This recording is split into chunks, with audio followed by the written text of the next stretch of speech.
Hello and good evening. I'm Melisa Idris. And I'm Sharaad Kuttan. Welcome to Consider This. This is the show where we want you to consider and then reconsider what you know of the news of the day.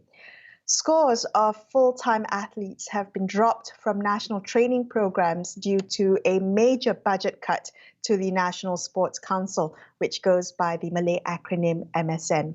However, the actual number is harder to pinpoint, with some reports putting it at 144, while others citing the figure as high as 253 athletes. Regardless, this large number seems to signal a change in government thinking about funding sports. Was this the right move? Let's ask Malaysian Olympian Noraseela Khalid. She ran the 400-meter hurdles in the 2012 London Olympics, and currently she heads the Malaysian Olympian Association. Noraseela, let's begin with this recent move to cut full-time athletes. What do you make of it? The decision made by MSN surely with grounds and reasons. I was not part of the decision making, but saying so, it must be a mutual decision with all the involved sport stakeholders, especially sport associations. And in sport, it's all about performance. Where and how does this performance come in light is purely a continuous strategic planning and execution, especially by the drivers of the system, the coach, and the whole sport system.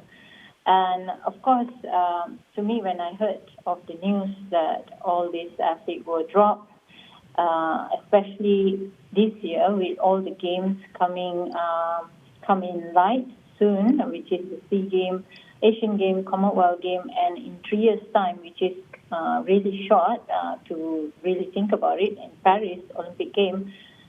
Cutting short the athletes will probably face us a lot of problems just to make sure we have participation in these games. Yeah. Noraseela, for us who don't understand the ways sports operates, right, especially at this level when it's high performance and it's international meets and such, what does cutting funding mean? Does it mean that the athlete career has come to an end, or do they have now to seek other forms of sponsorship in order to continue their training? What exactly is the impact on the individual athlete as a consequence of this funding cut?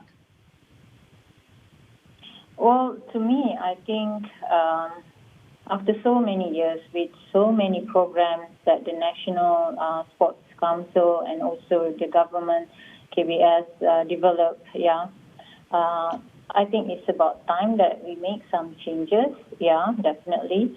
And the change should not be, my cat, should not be eccentric. It's supposed to be decentralized. It should not be a centralized system. It's best to be decentralized so that everyone has the opportunity to grow the sport, and we don't rely on one agency. We don't rely on the government only, So to say, they still can survive, these athletes, and they should actually not relying on one particular organization, which is the government. They should know also sport is also there is a time period that you can actually participate and compete in sport. And we should also encourage athletes to think about their career. And this is really, really important to me. Yeah. What do you mean by that? Are you saying that funding shouldn't just be dependent on government? Are we thinking about the private sector as an avenue for funding sports development in the country? Are there pros and cons to that? Definitely. I mean, when we look at elsewhere, especially athletes who is professional, they don't rely on government funding.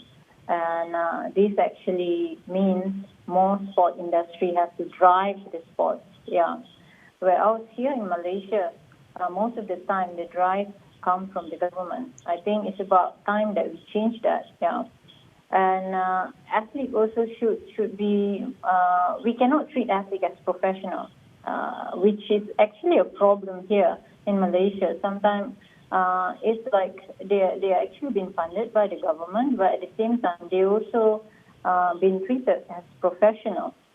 So we should actually have a guideline on that as well, so that we can grow the sport in a better ways. Yeah, and to say that as well, the professionalism should come from the culture itself, and we're missing that. We don't have a sport culture, which actually takes a long time for us to have that. And this means all the sectors, that include academy, schools, university, and also the sports clubs should actually be more encouraged to actually establish themselves better. Noraseela, is there a question of scale? I mean, is Malaysia big enough to support professional sports at a level that will encourage talent into the industry, into the sector? I mean, we compare ourselves to more advanced nations, like the US and all that, where you see high level of professionalism, but it's also based on the fact that there's a huge market, and and sponsors are there with very deep pockets in order to fund sports and individuals in sporting activities. Does Malaysia have some sort of natural limits to what it can do in terms of professionalizing sports? I think the main organization that should take a lot of responsibility on this is, of course, the sport associations. And how well the sport association drive this to make sure the professionalism and also the sport industry grow is depending on the leaders, people who actually hold the power. And I also feel that small clubs and also academy also can drive this, definitely. What I've seen throughout my career and also until today, even university levels, at the university, they can actually create clubs, and they can actually generate a lot of athletes. And we've seen this happen at the US, at the state. Universities actually having all this ranking of competition, rank 1, 2, and 3, and they compete. And they actually compete just like competing at the Olympic Games, and they have so many talented athletes. And as you say, the sponsors and Noraseela? the sport. Hello? Yes? No, please carry on, Noraseela. Yes. And the sport industry actually grow from that, and also broadcasting, how we actually really support the sport from ground to the top,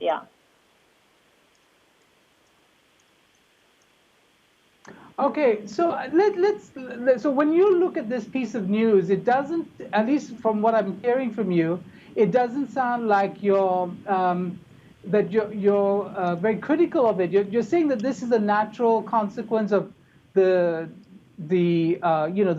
decisions about what are the priorities.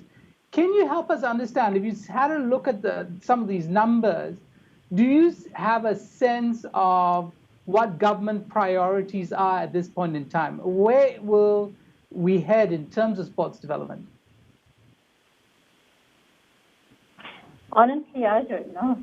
I seriously don't know. But I think both ways, as I said earlier, sport is all about performance, If we don't actually achieve the performance, and sadly to say, athlete has to actually take responsibility on all the performances that they actually achieve.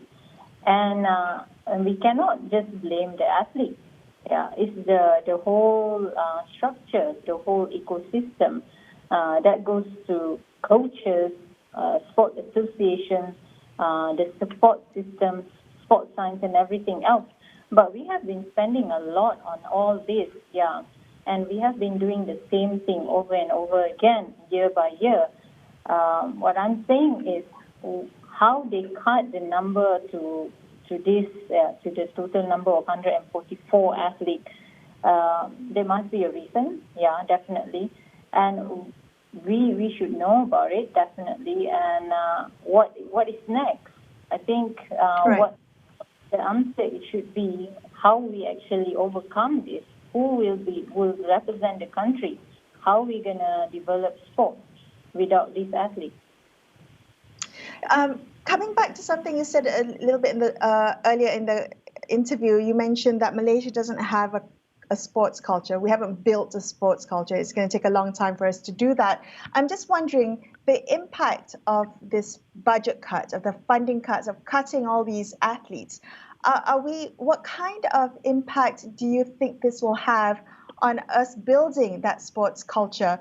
And more importantly, should that be a priority in us recovering from the pandemic and the economic slowdown? Well, if we want to blame the situation that we are all facing now throughout the world, like COVID-19, looking at the results that we've seen in Tokyo Olympic Games, we've seen a lot of great results. There's a lot of world-class results, world records, Olympic records. What actually makes us, what holds us? Why can't we also achieve something like that? I think we shouldn't make a lot of excuses, and having all the situation that we are facing now, it should actually give us, it should be a challenge, and we should find the best solution for all this, and just having the simplest way is just to blame performances is not good enough. We should also ask ourselves, especially the administrative and also those people that are actually responsible for the performances, are we actually doing the right thing? Right. And Noraseela, thank you so much for joining us on the show tonight. Malaysian Olympian Noraseela Mohamed Khalid there. We're going to take a quick break, but stay tuned to consider this.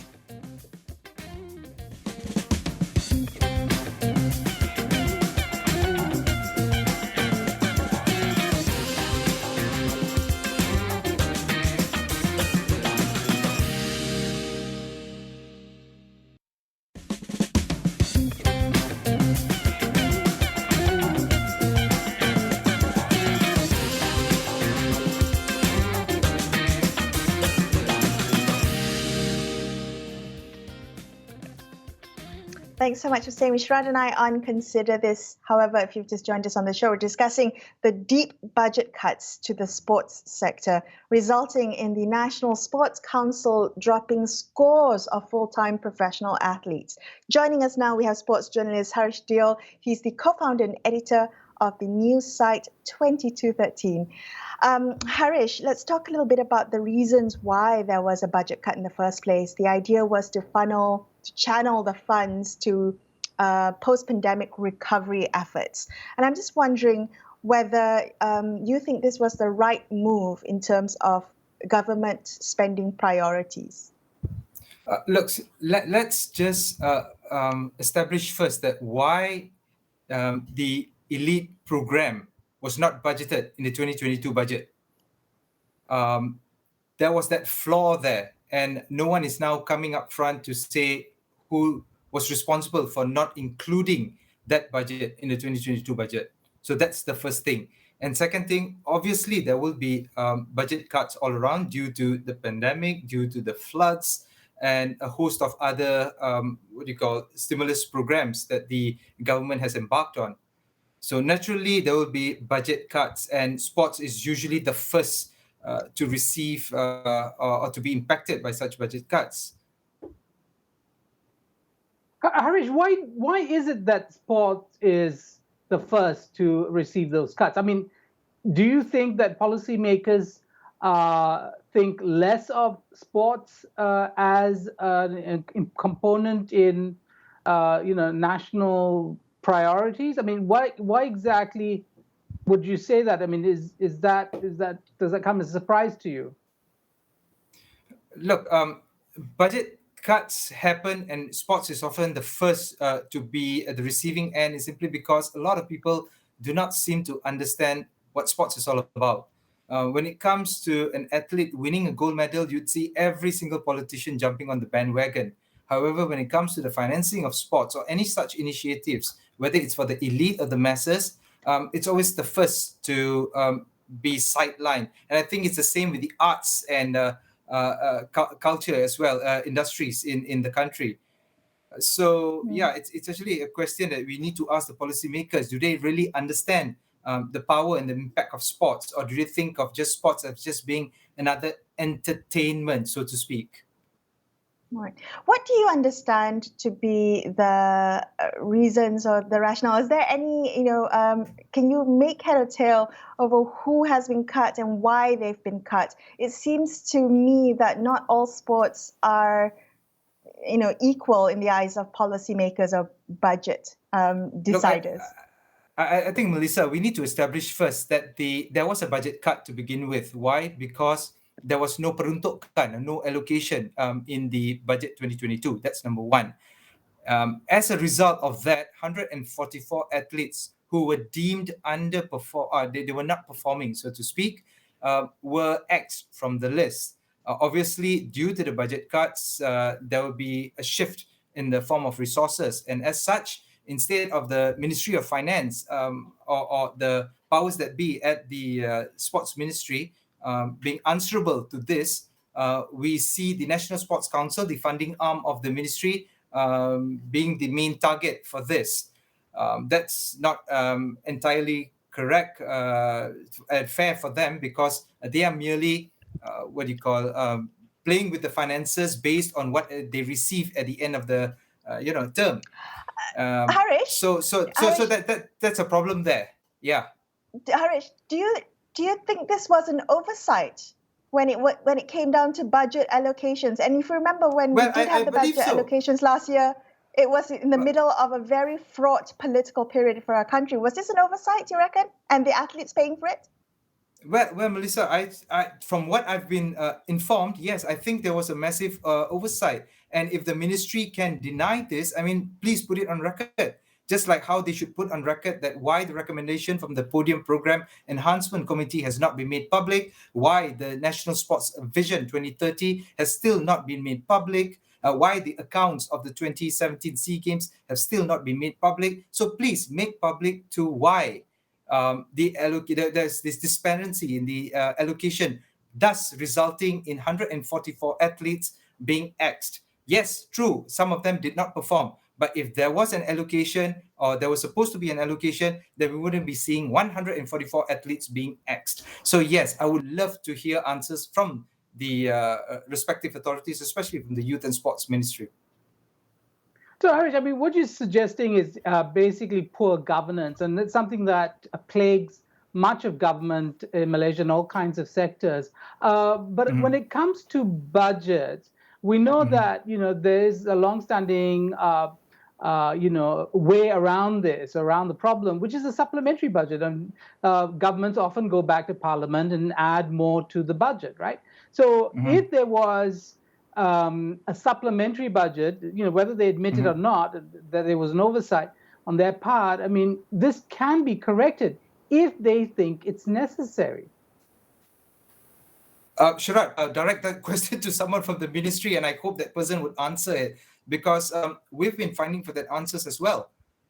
Why was there a budget cut to begin with? Was it allocated? Was it not allocated? Why was it not allocated? These are questions that remain unanswered till today. And we've seen this tradition, especially in these recent days, years, in fact, whereby silence is somehow golden. They just refuse to answer questions. We as taxpayers demand to know.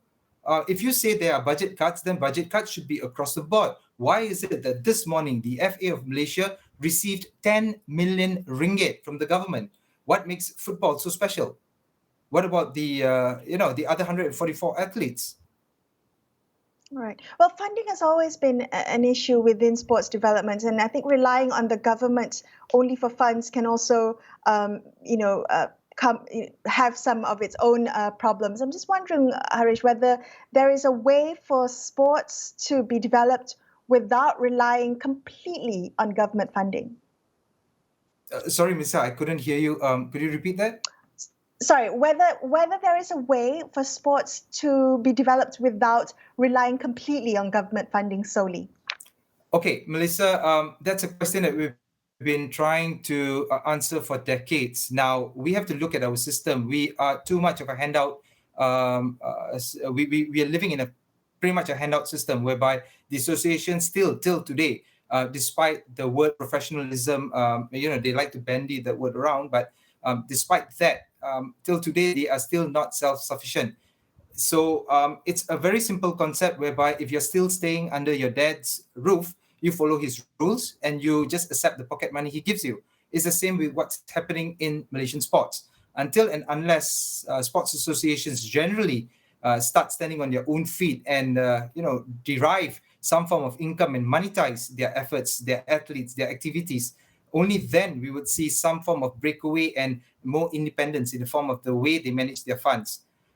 Till that happens, with the exception of the handful of sports like perhaps the FA of Malaysia, and still yet they got the 10 million funds, and the BA of Malaysia, Badminton Association of Malaysia.